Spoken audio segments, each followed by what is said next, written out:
খিদিরপুরে আমরা অবস্থান করছি। আমরা একটু পুরো এলাকা ঘুরে দেখাবো। আমরা এখানে এসে যেমনটি দেখেছি যে পুরো এলাকাতে আসলে পানি, একদম প্রত্যেকটা বাড়িতে পানি ডুবে গেছে, এখানে একটা বাড়িও ফাঁকা না। তবে এখানে আমরা মাত্র 3টা মানুষ দেখেছি, একটি বাড়িতে আছে 3টা মানুষ, তারা আসলে যেতে পারেনি। তাদের সম্ভবত লোকালয়ে তাদের কোনো বাসস্থান নেই বা যাওয়ার যে জায়গা সেটি নেই, এ কারণে তারা যেতে পারেনি। আর একই সাথে এখানে সব থেকে কষ্টকর, মানে কষ্টের জীবন পালন করছে যে পোষা প্রাণীগুলো। এর মধ্যে অন্যতম হচ্ছে কুকুর। কুকুরের যে একটু খাবার, যে খাওয়ার, সেই খাবারটুকু নেই। আসলে মূলত এখানে যে মানুষ বসবাস করবে সে মানুষটুকু নেই, এই কারণে তারা খুবই অনাহারে আছে। অনেকে আমরা শুনেছি যে 2-1 জন নিয়ে গেছে, এবং কয়েকটা বাড়িতে আমরা ঘুরে দেখেছি কুকুর বিড়াল না খেয়ে মারা পড়ে আছে। তো আমরা একটু পুরো এলাকা ঘুরে দেখাবো। আসলে এই বিষয়গুলো খুবই হৃদয়বিদক। আমরা যখন হচ্ছে এই কয়েকটি কুকুরকে যখন খাবার দিলাম, তারপরে যখন আমরা কয়েকটি বাড়িতে যখন ঘুরলাম, তখন আমরা দেখছি যে কুকুরগুলো কিন্তু একের পর এক হচ্ছে আমাদের পিছু পিছু আসছে, এবং তারা আসলে মানে এখানে থাকবে না, বিষয়টা এরকম। মানে এখানে তো খুবই দুর্বিষহ জায়গা, যে এখানে যে থাকবে বা থাকার যে পরিস্থিতি কিন্তু সেইটি কিন্তু নেই। এই কারণে তারা হচ্ছে যে আমরা দেখেছি যে তারা আমাদের যে নৌকার পেছনে পেছনে কিন্তু তারা চলে আসছে। আর আরেকটা বিষয় হচ্ছে যে এখানে যেহেতু কিছু জায়গা বাকি আছে, হালকা কিছু জায়গা শুকনো আছে, তো সেই জায়গা থেকে এখানে যে সাপের যে আতঙ্ক বা সাপ, এইটি কিন্তু রয়েছে। তো রাজু ভাই, আপনি যে ঘুরলেন পুরো যে চর, আসলে কি দেখলেন? আসলে দেখলাম মানুষের নিরাপদ স্থানে গেছে, কিন্তু তাদের যে কুকুর পোষা প্রাণীগুলো রয়েছে, বিড়াল কুকুর, এগুলো নিয়ে যেতে পারেনি বা তারা রেখে গেছে এখানে। তবে তাদের খাবারের খুবই অভাব, কয়েকদিন যাবত তারা না খেয়ে আমি দেখলাম যে বারান্দাতে একটা বিড়াল মারা গেছে, যে ওখানে পড়ে আছে। তো আসলে এটি একটু আসলে দুঃখজনক যে পোষা প্রাণীগুলো তারা নিয়ে যেতে পারেনি বা যে কোনো কারণে এখানে ফেলে রেখে গেছে।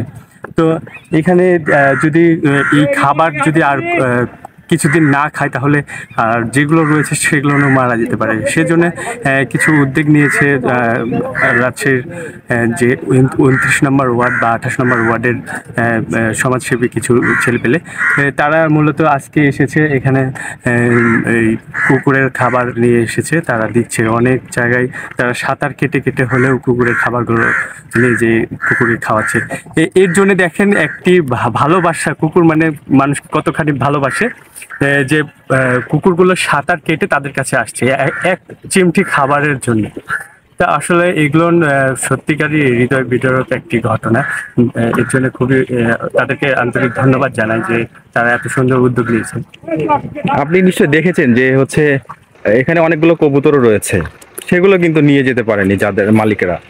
আর আরেকটা বিষয় সব থেকে দুঃখজনক, সেটা হচ্ছে যে একটু সাপের আনাগোনা বা সাপের উপদ্রব এইরকম কিন্তু আমরা বেশি দেখেছি। তবে আমরা যতটুকু দেখলাম যে এই খিদিরপুরের বেশ কয়েকটা চরে কিন্তু ওনারা ঘুরে যে খাবার দিল, সে খাবারের মধ্যে কি কি ছিল? খাবারের মধ্যে মূলত তারা তো আগে জানতো না আসলে কুকুর কি খাবে, সেজন্য শুধু ভাত রান্না করে নিয়ে এসেছে। অনেকগুলো, প্রায় 200 কুকুর খাইতে পারবে এরকম। তো সব জায়গায় একটা জায়গাতেই 8টা 10টা 5টা 4টা 3টা 2টা 1টা থাকছে কুকুর, যেগুলো হচ্ছে ওই যে খড়ের গাদা করা হয়েছে, সেগুলো একটু উঁচা রয়েছে, সেই জায়গাগুলো কুকুরগুলো আশ্রয় নিয়েছে। তো সেখানে তারা দিচ্ছে খাবারগুলো। তো তাদের এই উদ্যোগটা অনেকটাই ভালো। বৃষ্টি হলে কিন্তু এখানে যে খড়ের গাদাগুলো যেগুলো দেখছি, আমরা একটু দেখানোর চেষ্টা করছি, এখানে কিন্তু বৃষ্টি হলে যে পানি যে হচ্ছে গায়ে পড়বে না, এরকম কিন্তু থাকার মতো জায়গা নাই। না না, এইরকম থাকার মতন জায়গা না, কিন্তু বাচ্চার মতন জায়গা তারা বেছে নিয়েছে কুকুরগুলো। যদি আমি এই অঞ্চলের যারা বাসিন্দা তাদের কাছ থেকে জেনেছি যে যখন আরো পানি বৃদ্ধি পায়, তখন তারা চালের উপর উঠে যায় কুকুরগুলো, তখন চালেই থাকে 8 দিন 10 দিন বা 5 দিন, যতদিন বন্যা পানি না কমছে, তারা চালে বা যেখানে উঁচা জায়গা সেখানে উঠে যায়। হঠাৎ করে মনে হলো যে অবলা পশুগুলা চরের অন্য একটা অঞ্চল যে আছে, এই অঞ্চলগুলো পশুগুলো না খেয়ে মারা যাচ্ছে। আমার মনে হলো তাদেরকে খাবার দিতে যাই। আমরা এসে 4টা চর ঘুরেছি। আমাদের ধারণা ছিল 50 থেকে 100 কুকুর আছে, কিন্তু এখানে এসে দেখি অনেক কুকুরের সংখ্যা এবং কুকুরগুলো খুবই ক্ষুধার্ত। আমরা যে খাবার এনেছিলাম সে খাবারটা কুকুরদের জন্য পর্যাপ্ত না। অনেক কুকুর এখানে দুই একটা কুকুর দেখছি মারা গেছে এবং দু একদিন আগে মারা গেছে। আমরা ধারণা করছি কুকুরগুলো না খাওয়া অবস্থায় মারা গেছে। শরীর স্বাস্থ্য থেকে এমনটা মনে হচ্ছে। কুকুরগুলোকে আমরা পরের দিন বা প্রতিদিন খাওয়া দাওয়ার একটা প্ল্যান করে যাচ্ছি।